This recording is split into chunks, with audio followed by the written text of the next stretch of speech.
Overwatch's character evolution. Overwatch was originally conceived as a massive multiplayer online role-playing game called Titan, which Blizzard completely scrapped after 7 years of development.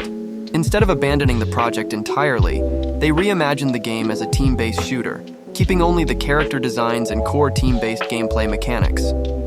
This radical pivot saved years of character design work and ultimately created one of the most successful team shooters in gaming history, Rocket League's accidental success.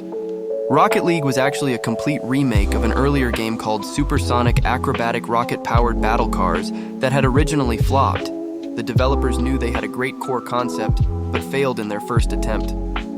By completely rebuilding the game, adding better matchmaking, improved graphics, and smoother mechanics, they transformed a commercial failure into a global phenomenon that would define an entire genre of competitive sports games. Cuphead's hand-drawn madness. Every single frame of Cuphead was drawn by hand, all 50,000 of them. The Studio MDHR team spent over 6 years meticulously crafting each animation frame using traditional 1930s animation techniques.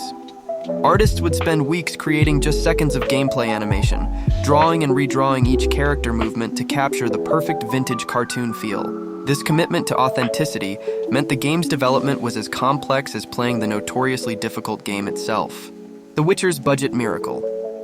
CD Projekt Red created The Witcher with an impossibly small budget of just $4.5 million. To put that in perspective, most MMORPG games at the time cost between $20–50 million. They used open-source engines, hired local Polish talent, and worked insane hours to create a game that would eventually compete with massive studio productions. This underdog story transformed the studio from a small Polish game developer to an international powerhouse. Battlefield sound design. DICE, the creators of Battlefield, record many of their weapon and explosion sounds by destroying actual objects. They've smashed washing machines, dropped metal sheets, and even used construction equipment to capture ultra-realistic audio. Some of the most intense battle sounds you've heard were created in a sound studio, not on a real battlefield.